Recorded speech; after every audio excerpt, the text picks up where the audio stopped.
Yeah, the heart focus of your program at Redemption House is awesome. And for people who want to find your program, it's redemptionhouse.net. One of your slogans, or the main slogan, is worshiping our way out of addiction. What do you mean by that? Yeah, so we say that a lot. Some people think we overuse it, but hey, anything good is worth using a ton. Yeah.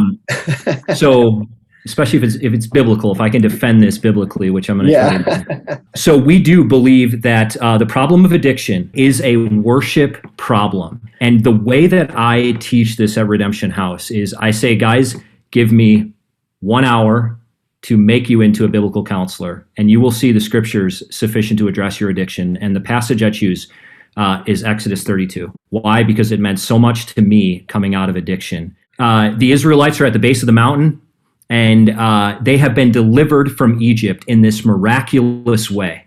And then they come to the period of the wilderness, which is a period of testing, right? And so Moses is up on the mountain, and he's been up there for a long time. He's actually getting the 10 Commandments from God. And what happens, you're shown right away in the beginning of the text that they saw Moses delayed from coming down on the mountain. Now, right, Alcoholics Anonymous uses the term, we're irritable, restless, discontent, right? There's a spiritual malady, they call it. Right. Well, what they're seeing is really we are irritable, restless, discontent. And I get frustrated when people in AA can't tell me why, because the Bible has an answer to why. Ever since Eden, we're all irritable, restless, discontent. It's a problem of sin, right? Like we're not at home. We got kicked out of Eden and we're away from the presence of God, right? We're living in a dangerous world, a scary world, idols all around. And so what they do is they turn to Aaron and say, dude, make us a god. God's gone. We don't trust him. They sacrifice their gold, right? And he makes them an idol. And what's the result of that idol? It gives them temporary relief, instant gratification.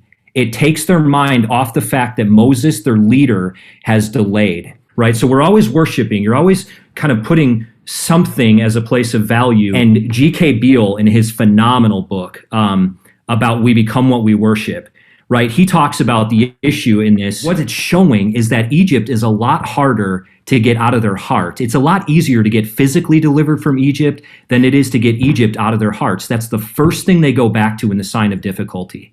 You guys, right? Lights are going off because now you can make the connection. It's very easy to get sober, but yet remain addicted in your heart. You can get out of physical bondage and still be absolutely miserable.